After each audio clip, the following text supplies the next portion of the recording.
한국교회는 그동안 헌신적인 노력과 불같은 열정으로 말미암아서 그 목표를 두고 달려가 열심히 부흥 한국을 외쳤습니다. 그리고 부흥을 하였고 전 세계에서 가장 큰 교회들이 대한민국에 질비하게 있습니다. 그러나 2023년도 지금 돌아보면 지나간 날 3년 반 동안 코로나를 겪으면서 엄청난 퇴락의 길을 걸어가 많은 교회들이 어려움을 겪고 더 나아가서는 급속도로 쇠퇴의 길로 내려가는 안타까운 광경에 있습니다. 최고로 1,200만 명의 성도 4명 중에 1명이 예수를 믿던 이 나라가 지금은 500만여 교회 정도로 남아있다는 것을 알 수가 있습니다. 우리는 이제 우리에게 맡겨진 그 모든 사명이 다시 한번 재부흥에 도약을 하여서 하나님께 영광 돌리기를 위하여 그렇게 하려면 어떻게 해야 될까 하는 것이 우리의 관점일 것입니다. 교회는요, 하나님의 주권이 살아나야 합니다. 하나님의 영광이 살아나야 합니다.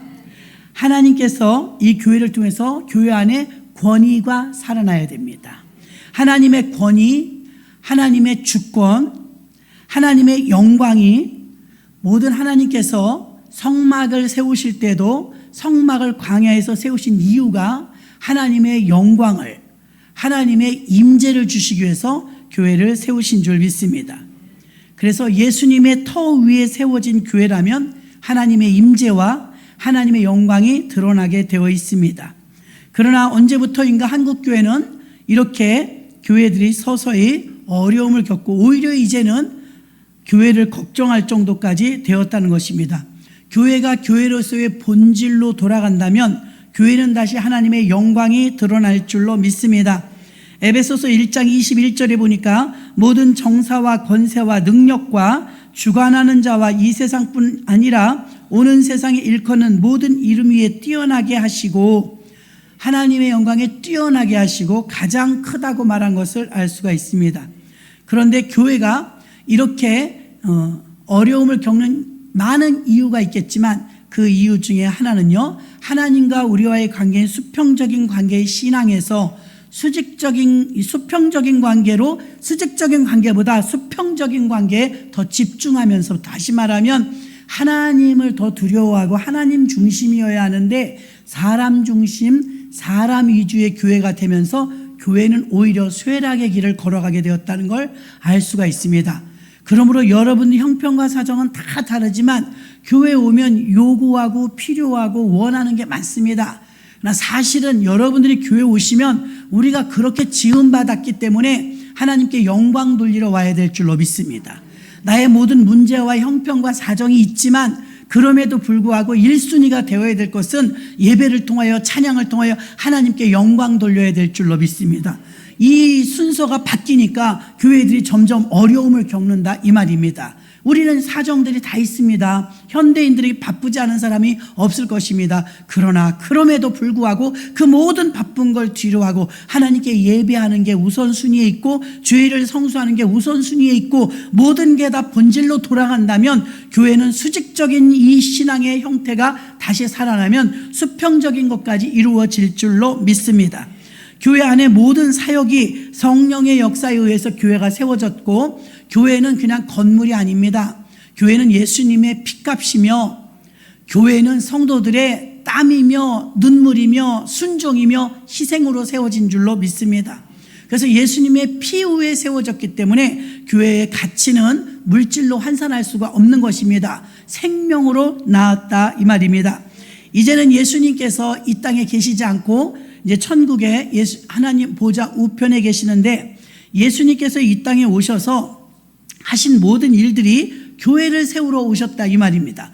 그 예수님이 하시던 모든 사역을 지금은 교회에 위임하셨고 예수님이 하시던 일을 교회가 대신하기 때문에 신앙이 좋다 하면서도 수직적인 관계가 흐트러지면 수평적인 것에만 연연하다 보니까 나는 예수는 믿는데 교회는 안 나가, 이런 궤변이 나오는 것입니다.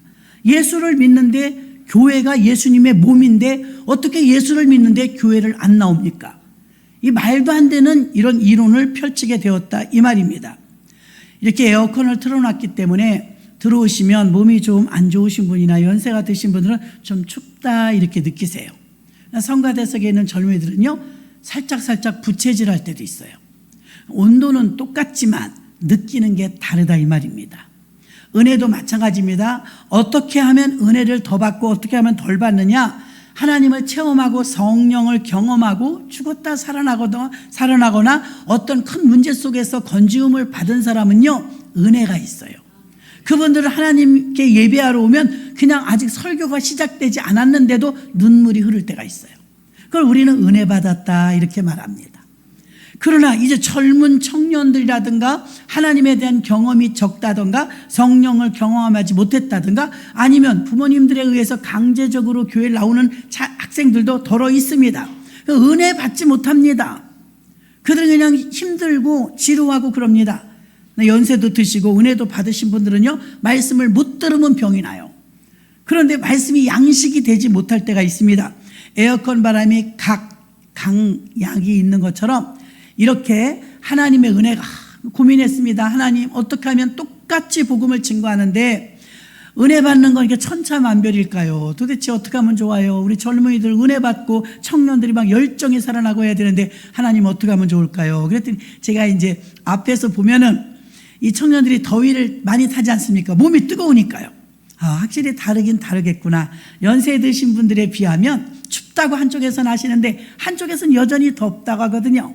그것은 뭐 본인들의 온도 차이인 것이지 전체 온도는 거의 같지 않겠습니까? 그래서 하나님 은혜는 똑같은데 우리 청년들이라든가 학생들은 세상에서 막 바쁘게 살고 또 세속에 좀 푹 빠져있다 오고 하니까 아무래도 하나님의 말씀이 그 깊은 곳까지 들어가는 데는 일주일에 한 번 갖고는 너무 약하다는 것입니다. 너무 약하죠. 깊숙한 곳에서 인격적인 만남을 갖기란 보통 어려운 게 아닙니다. 그렇다면 집에서도 얼마든지 할 수 있는데 성경을 읽고 쉬지 않고 기도하고 이렇게 신앙생활을 제대로 하면 은혜는 교회 올 때마다 금방금방 받을 텐데 그러지 못할 때가 있습니다. 왜 그러냐? 세상에서 너무 바쁘거든요. 분주하게 살거든요. 그러다 보니까 영혼이 촉촉하게 채워질 만한 시간이 없이 매주일 계속 그렇게 톱니바퀴 돌듯이 돌아가기 때문에 충분한 은혜가 부족해요. 그래서 부흥회라든가 수련회라든가 어떤 기도원의 집회라든가 이렇게 참여해서 보충을 하고 채워야 되는데 안 오죠. 안 가죠. 그러니까 은혜를 접할 기회가 어른들보다는 훨씬 적다는 것입니다. 근데 예수님 시절에도 젊은이는 있었을 것입니다. 예수님 시절에도 노인도 있었을 것입니다. 똑같습니다. 그런데 오늘 36절에 보니까 예수님께서 유리하고 방황하는 자를 민망히 여기사 번역마다 다른데요. 이번에 나오는 개정 성경에는요, 불쌍히 여기사 그래요. 또 우리가 지금 읽었던 첫 절에서도 보니까요, 모든 성과 촌에 두루 다니사, 다른 번역에는 모든 성과 마을에 다니사 이렇게 나와요. 자, 오늘 주님이 복음을 증거하는 장면이 나오는데 교회의 영광, 교회의 권위. 자, 권위가 무엇일까요? 하나님의 권위와 하나님의 영광과 하나님의 임재는 다 세트예요. 세트. 같이 있어요. 하나님의 영광이 있는 곳에 하나님의 권위도 있고 하나님의 권위가 있는 곳에 하나님의 임재도 있고 이게 다 세트로 있다는 것입니다. 그럼 하나님의 영광과 하나님의 임재와 하나님의 권위가 있으면 모든 성도님들이 성령 안에서 그 권위 아래 순종하게 되는 줄로 믿습니다. 교회는 하나님의 권위가 살아있어야 해요. 그런데 오늘날 교회가 어떻습니까? 권위인 하나님의 권위는 사라지고 사람들의 권위주의만 살아있어요. 권위주의하고 권위는 완전히 다릅니다. 하나님의 권위는 속성이 신성이지만 인간의 권위주의는 이게 군림하려는 자세가 들어있는 것입니다. 그래서 지배하려고 하고 우월성을 자꾸 드러내려고 하는 게 권위주의입니다. 교회 안에서요, 예전에는 장로님들석 따로 저쪽에 따로 만들어드려요. 권위를 높여주려고. 예, 존중하고 대우하는 건 굉장히 좋습니다. 권위는 좋은데 권위주의는 안 좋은 거예요. 율법은 좋은 건데 율법주의는 안 좋은 거예요. 율법주의는 잘못한 것만 찾아냅니다. 율법은 바르게 사는 겁니다. 법이 법이니까요. 법대로 사니까요. 똑같습니다. 하나님의 권위가 있어야 꼼짝 못하는 거예요. 예전에 그냥 어떤 그 부동산 하시는 사장님이 있었는데 교회를 잘 안 나오세요. 부인은 잘 나오시는데 그래도 부동산이 오픈을 하니까 예배를 드려달라 하더라고요. 그 예배 드리러 갔어요. 외제차 타고 돈도 잘 버시고 아쉬운 게 없어요. 골프 치러 다니고. 근데 예배를 드리는데 하나님이 좀 책망에 나오시더라고요. 강하게 예배 드렸어요. 그러면 어떻게 되느냐? 하나님의 권위가 살아날 때 어디 가서 장소가 다 달라도 예배 드릴 때 그 자리에 무릎을 딱 꿇습니다. 하나님의 권위가 나타날 때. 그때 하나님의 무릎을 딱 꿇고 예배를 드립니다. 그런 경우는 허다했습니다. 교회 안에서도요. 아무도 없을 때 교회 와서 낮이든 밤이든 와서 기도하시는 분들이 계세요. 어떤 때는 그냥 무턱대고 그냥 내려왔다 보면 어느 분이 기도하세요. 누가 기도하시나 이렇게 가보면 맨 앞에 와서 무릎을 탁 꿇고 기도해요. 아무도 굴복하라고 한 적이 없는데 왜 교회 와서 무릎을 꿇을까요? 하나님의 권위 때문입니다. 하나님의 권위. 그래서 하나님의 권위가 살아있는 건 너무 좋은 것이고 하나님의 권위가 어미하면 어디서 교회 안에서 큰 소리 내고 교회 안에서 시기하고 질투하고 그런 표현을 할 수가 있겠습니까? 못합니다. 예전에 아버지가 엄격하실 땐 아버지 앞에서 찍소리도 못했어요. 왜? 아버지 권위 때문이죠. 교회 안에도 하나님의 권위가 살아있으면 조심스러워지는 것입니다. 그리고 항상 겸손한 모습으로 경청할 수밖에 없는 것입니다. 그러면 다 같이 이게 세트라고 했습니다. 하나님의 권위가 살아있으면 그곳에 하나님의 임재가 임할 것이고 하나님의 임재는 함께 한다는 거거든요. 하나님이 함께 하시면 하나님은 영광 받으실 것입니다.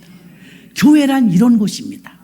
세상은 그렇지 않습니다. 근데 우리는 거꾸로 됐어요. 오히려 막 결혼식장이라든가 어디 법원이라든가 이런 데 가면 엄숙한데 교회 올 때는 아주 편안하게 생각을 하고 마음은 편안해야 됩니다. 그렇게 굉장히 경솔하게 생각해서는 안 된다는 것입니다. 교회는 여전히도 아무 때나 오셔도 교회는 하나님이 계신 곳입니다. 하나님의 권위를 여러분이 높이셔야죠. 예수 믿는 자들이 가장 벌벌 떨고 가장 두려워하는 분이 하나님이어야 할 줄로 믿습니다. 그래서 하나님과 우리가의 수직적인 관계에 이상이 생기니까 수평적인 것에만 연연하니까 교회들이 그렇게 지금 추풍낙엽처럼 코로나 때 무너진 것입니다. 수직적인 관계의 신앙이 약해졌기 때문인 것입니다. 여러분은 보이지는 않지만 에어컨 바람을 느끼는 것처럼 보이지는 않지만 하나님이 교회에 계심을 믿으시길 바랍니다.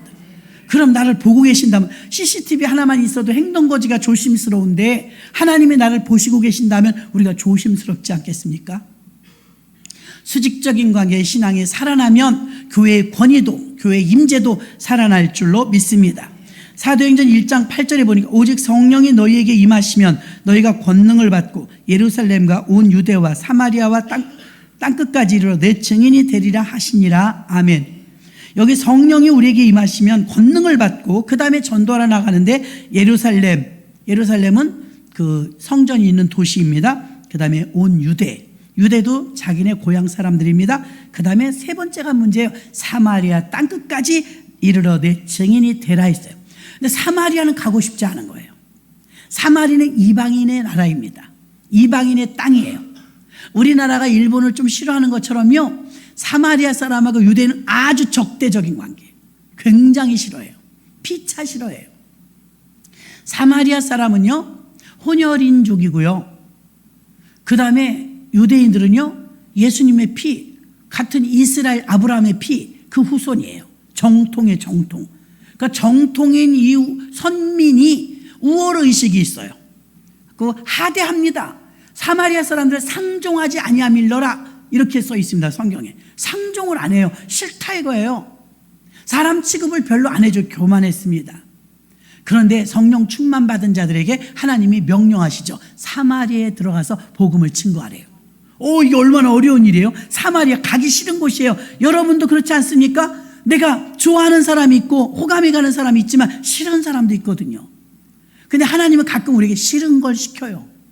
하기 어려운 걸 시켜요. 그게 바로 오늘 첫 은혜를 받자마자 사마리아에 들어가라는 거예요. 예수님의 전도 방법을 우리가 배운다고 오늘 했는데요. 예수님의 전도 방법은요. 도시로 갔어요. 도시. 예루살렘 도시입니다. 유대 도시입니다. 사마리아 마을입니다. 우리도 이제 매주 전도를 나가잖아요. 전도 나가면 우리가 전도 이제 장소를 이렇게 배정할 때 여러분 우리가 어디를 제일 먼저 꼽아요?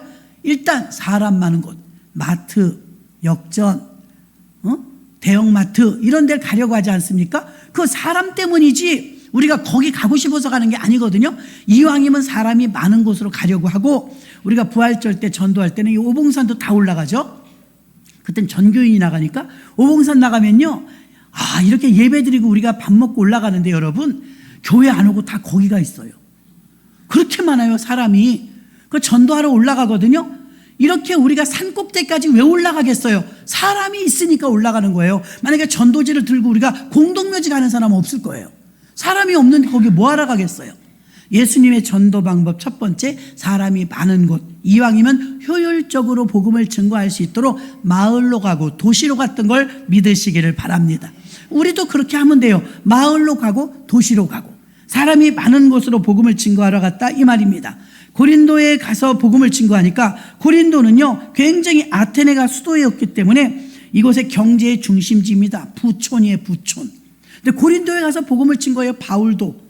그러니까 고린도 교회가 세워지지 않습니까? 사람이 많은 곳을 겨냥하는 것을 시골 목회 누가 할 거야, 시골로 가야지, 고상한 소리인 것 같지만 그렇지 않아요. 성경은 도시, 마을, 사람이 많은 곳 위주로 전도했고, 예수님이 빈들을 가도요 사람이 때로 모였습니다. 사람이 많은 곳을 가셨다 이 말입니다.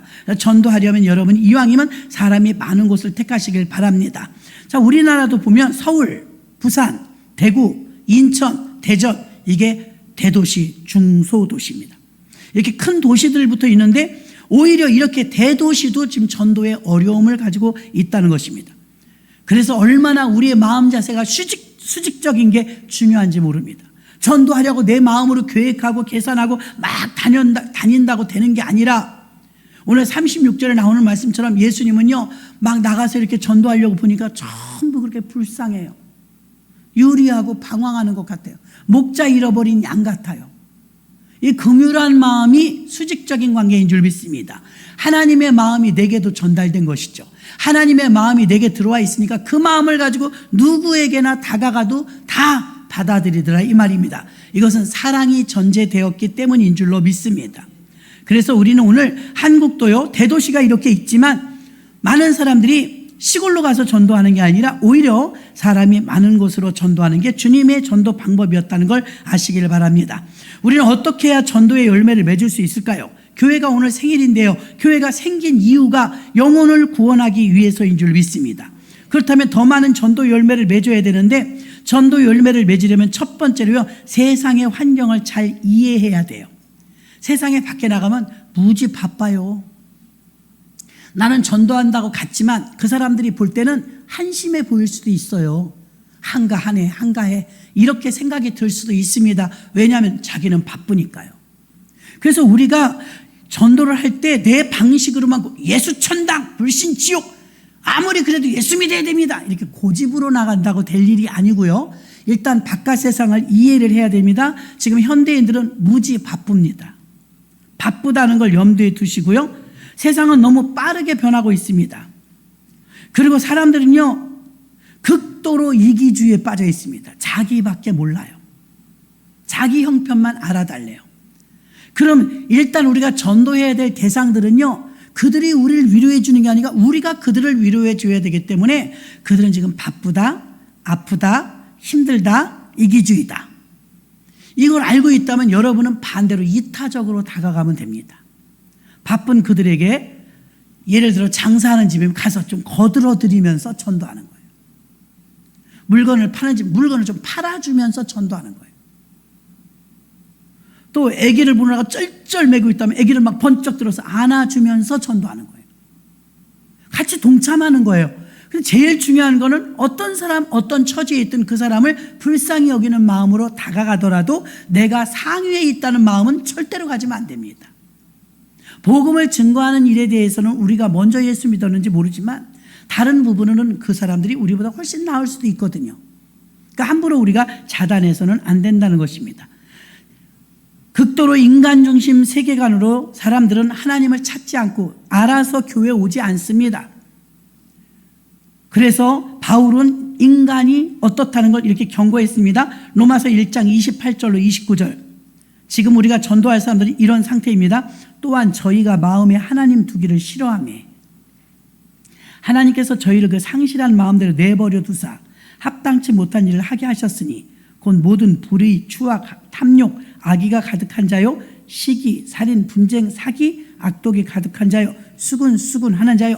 바깥 세상에 이런 유형의 사람이 많이 있다는 거예요. 하나님이 없는 사람은 죄를 져도 죄인 줄 잘 몰라요. 미래 사회도 마찬가지인 것입니다. 이렇게 많은 사람들이 도시적 감각을 가지고 살고 있는데 이곳에는 젊은이들과 더불어 살고 있는데 세대 간의 갈등, 나이 드신 분들이 전도한다고 젊은 세대에 뛰어들었을 때 그들이 꼰대라고 생각하며 받아들이지 않을 때 있습니다. 대부분 우리나라에 보면 조선 가정이 굉장히 많더라고요. 여러분이 포스터 보셨죠? 마이 오케이 5km를 걷는 대회를 한글날 할 거거든요.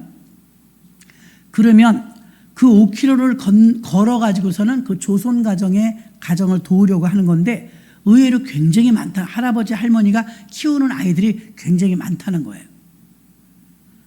그럼 여러분, 할머니, 할아버지가 이제 막 결혼한 새댁보다 아이를 더 잘 기를까요? 못 기를까요? 더 잘 길러요. 할머니들이 더 잘 기릅니다.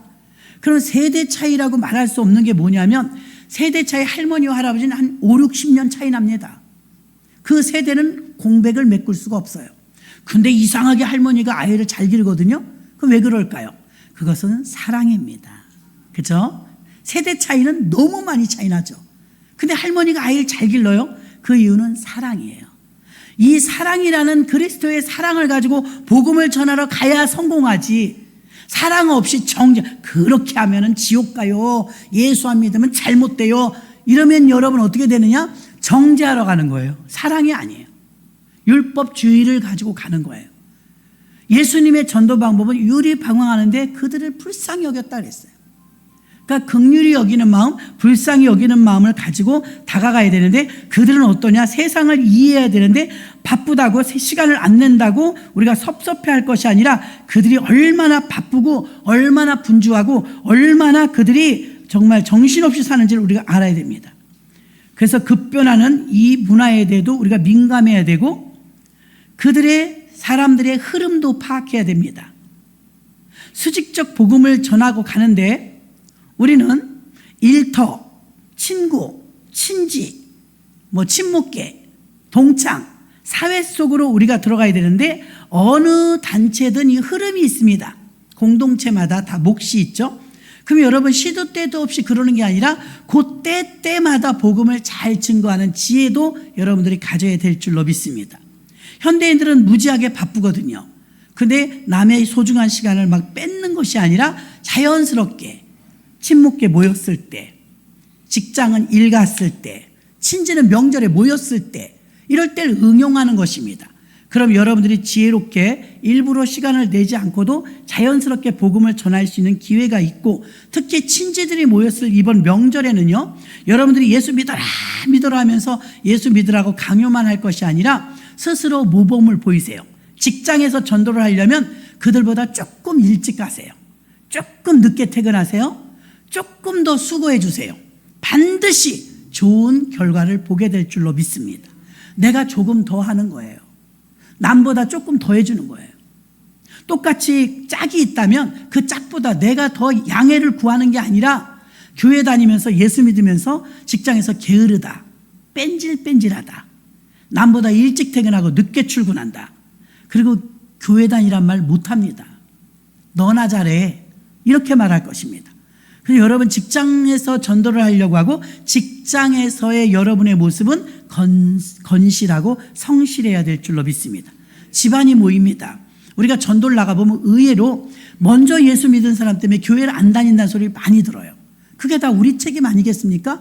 아무개 꼴보기 싫어서 교회 나가기 싫다 이런 말들 합니다. 그러면 이제부터라도 여러분 친지들이 모이고 결혼식장, 장례식장 또 명절 이때는 친지들을 만납니다. 그때도 마찬가지입니다. 얌체 그런 거 하지 마십시오.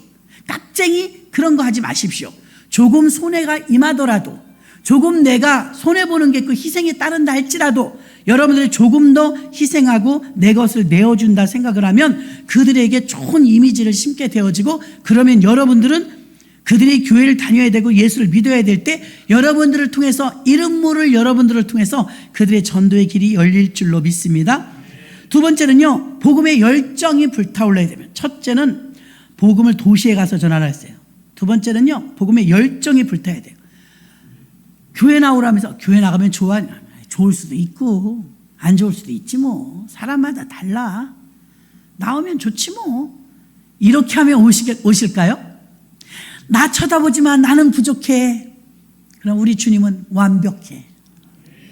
교회 나와봐. 이건 사람이 해결할 수 없는 모든 문제를 우리 주님이 다 맡아주셔. 예수 믿으면 첫째 영혼이 구원받고 영생을 얻는 구원을 얻을 뿐만이 아니라 어떤 문제 사물을 처리할 때도 내 힘만 의지하는 게 아니라 기도하면서 하니까 빽이 생겨, 빽. 그리고 여러분들이 하나님을 자랑하시기를, 교회를 자랑하시기를 주의 이름으로 축원합니다. 의욕이 없는데, 여러분 자체가 다운이 되어 있는데 누가 여러분 보고 교회를 하고, 교회, 내가 교회 얘기 안 하려고 그랬는데 나 있잖아, 김권사 때문에 시험 들었어. 얼마나 싸나운지 몰라. 목소리는 또 왜 그렇게 커? 자기가 대장인 줄 알아. 나 그 사람 때문에 교회 가기 싫은데 그래도 어떻게 총동원 주일이라니까 교회 가자. 그러면 올까요? 대부분 우리가 전도하러 나가보면요, 우리 집안에 형수가 있는데요, 형수가 어머니 아버지를 안 모시고 개만 끼고 있어요. 개만.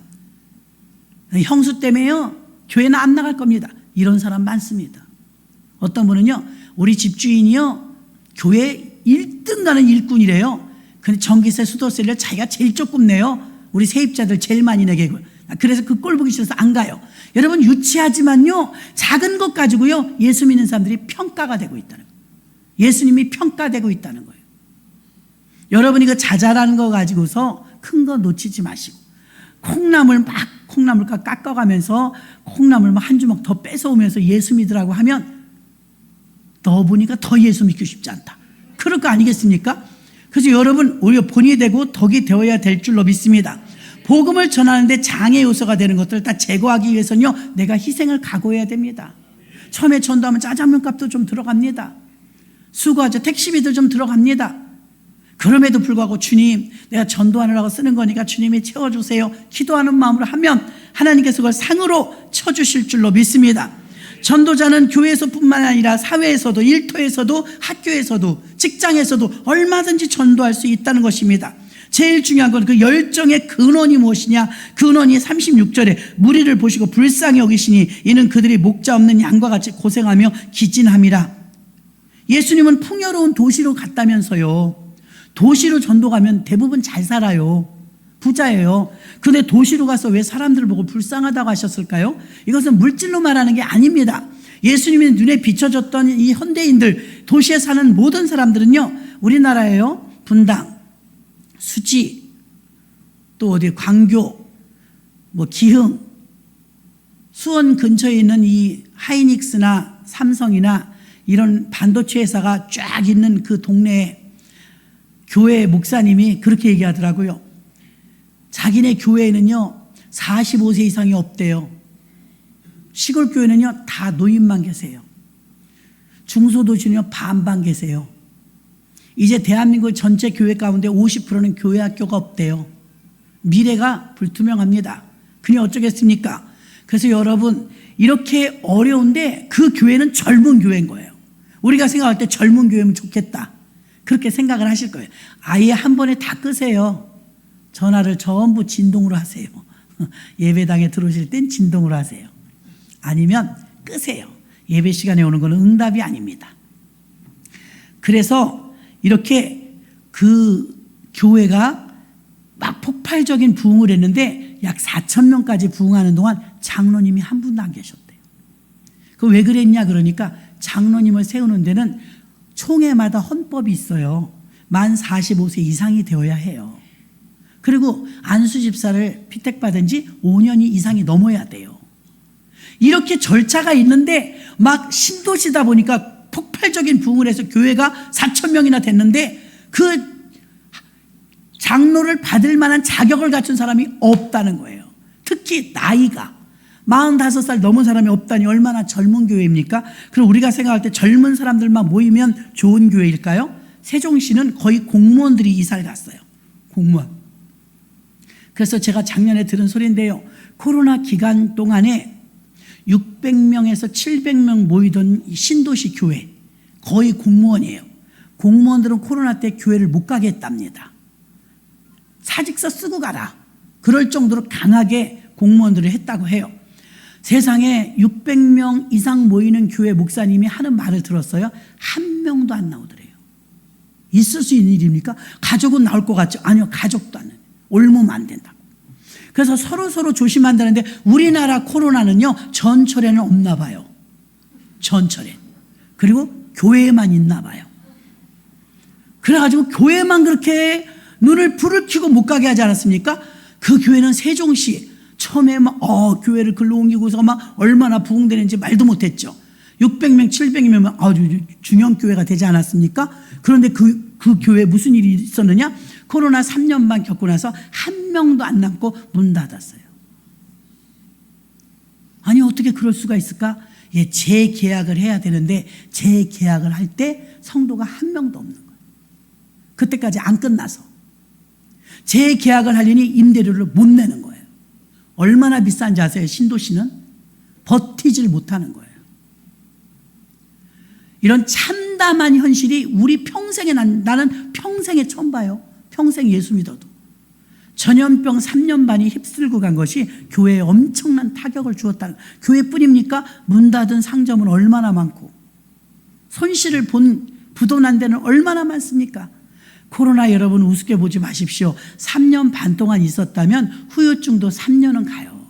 이제 1년 막 지나지 않았습니까? 아직도 많이 남았다는 거예요. 그래서 여러분들이 계속해서 깨어있고 기도하고 근신하고 근검절약해야 살아남을 줄로 믿습니다. 복음의 열정은 굉장히 중요합니다. 열정의 근원이 사랑이어야 해요. 그러니까 코로나 걸린 사람도 불쌍하고 코로나 때문에 장사 안 되는 집도 불쌍하고 코로나 때문에 타격 입은 사람, 코로나로 운명하신 분들도 있습니다. 코로나 때 장기적으로 면회를 못하니까 요양원마다 초상이 얼마나 많이 나는지 역대급으로 초상이 났어요. 왜냐하면 어르신들이 너무 오래 가족들을 못 보니까 버린 줄 안 거예요. 아무리 말을 해도 안 돼요. 정신적으로 못 버틴 거죠. 그래서 역대급으로 노인분들이 코로나 기간에 많이 돌아가셨어요. 코로나 걸렸어도 돌아가셨지만 안 걸렸어도 돌아가신 분이 그렇게 많아요.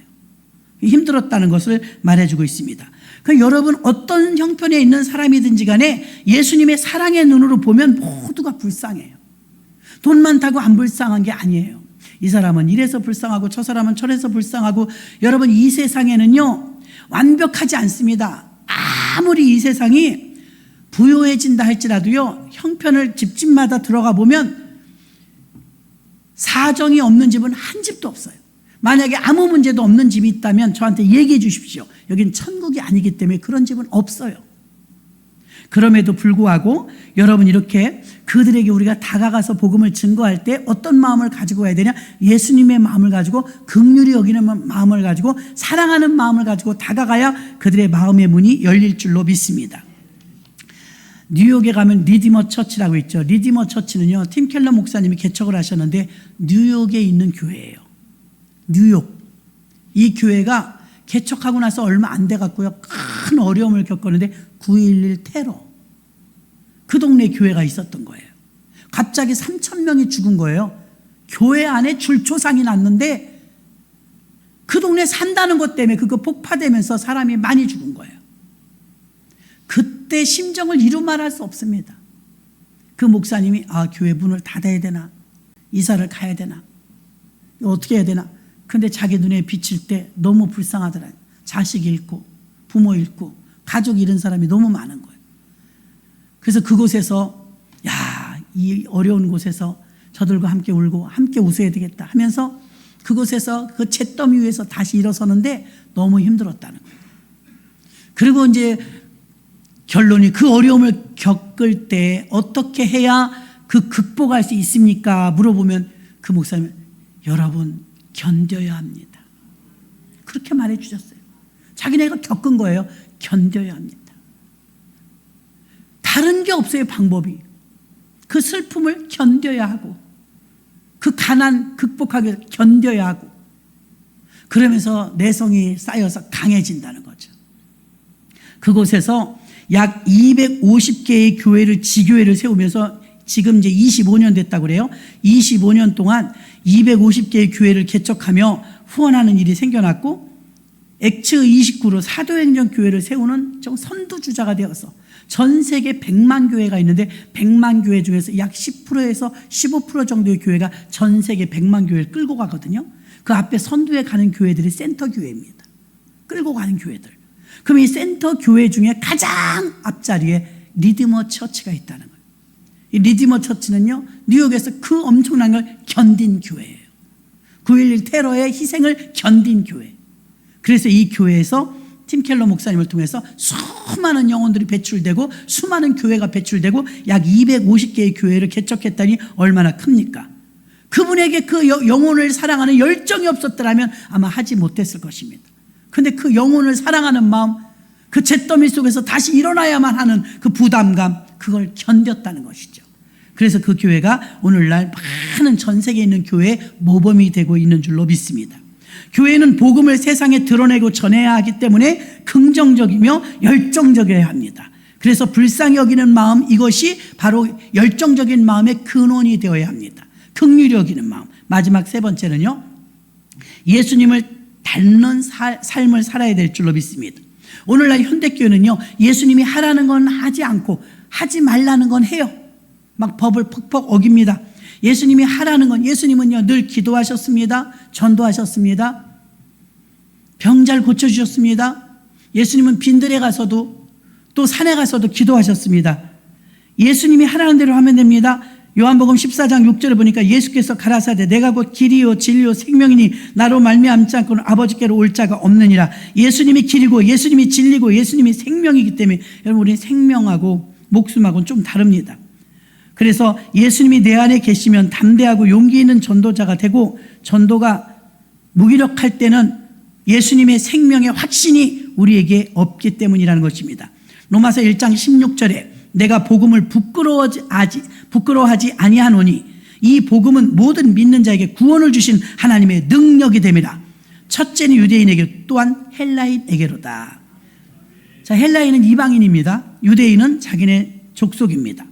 하나님의 능력, 무엇이 능력? 복음이 능력이라고 외친 줄로 믿습니다. 이런 확신이 바울에게 있었기 때문에 목숨을 걸고 복음을 전한 것입니다. 사도행전 4장 13절도 저희가 베드로와 요한이 기탄 없이 말함을 보고 그 본래 학문 없는 범인인 줄 알았다가 이상히 여기며 또 그 전에 예수와 함께 있던 줄로 알고. 베드로와 그 일행들은요 사실 어부 출신이다. 유식한 사람들이 아니에요. 근데 베드로의 설교가 얼마나 강력했으면 하루에 3,000명씩 5,000명씩 회개 운동이 일어났다고 하니 사람들이 수근거리는 거예요. 저 베드로가 말이야 범상한 사람인 줄 아는데 저 사람이 저렇게 똑똑한 사람이었어? 저 사람이 저렇게 대단한 사람이었어? 얼마나 그가 성령에 사로잡혀서 복음을 증거했으면 이런 역사가 일어났겠습니까? 이렇게 복음을 전할 때 우리는 예수님을 강력하게 확신을 가지고 전해야 될 줄로 믿습니다.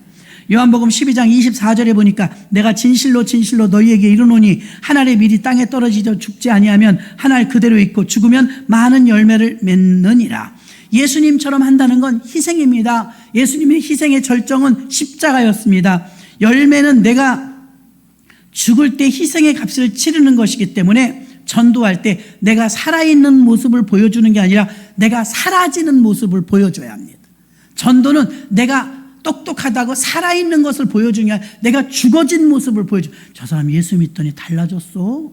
점잖아졌네. 잘 참어. 여러분이 자꾸 드러나는, 원래 저런 사람이 아니야. 원래였던 모습이 자꾸 드러나면 전도가 안 돼요. 저 사람이 변했네. 저 사람이 달라졌어. 이렇게 여러분의 모습이 점점 사라질 때, 옛 모습이 사라질 때 전도가 되는 거예요. 믿으시길 바랍니다. 전도는 말 잘해서가 아닙니다.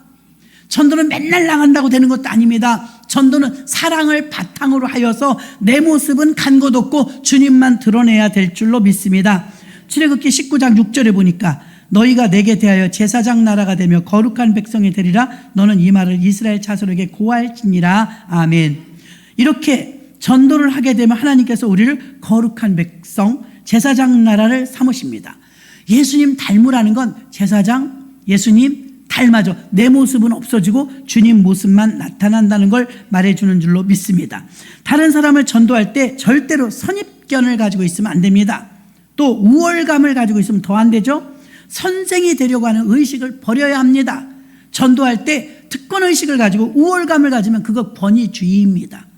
그러나 우리가 전도할 때 우월감도 내려놓고 선생이 되려고 하지도 않고 친구가 되려고 해야 되고 선입견도 내려놓고 전도하려고 할 때 오직 그 영혼만 보는 것입니다. 우리는 영생 얻는다, 영생 얻는다. 교회 다니면 영생 얻는다고 합니다. 여러분 모두 영생 얻으셨습니까? 영생은 영원히 사는 생명의 준말이에요. 영원히 사는 생명. 인간이 영원히 산대요. 배터리만 넣어주면 영원히 산대요. 영원히 산대요. 여러분 아기가 지나가서 스위치 빼면 죽어요. 전기 코드 딱 끄면 죽어요.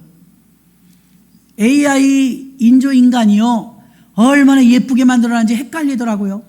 지금은요 대만 같은 데서 벌써 방송국에 출연해 갖고요 뉴스를 다 로봇가 해요.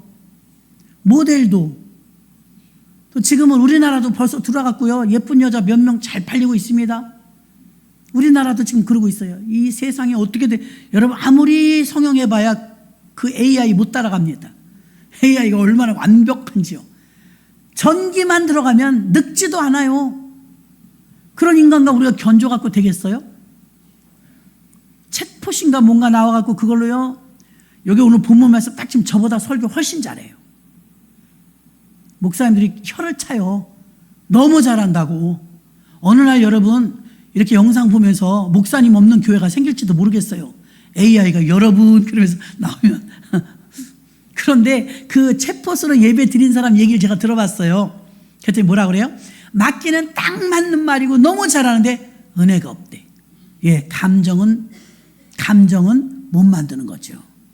그래서 여러분 현장에 와서 이렇게 예배를 드리면 우리가 같이 소통이 되죠. 교통이 되고 얼굴 보고.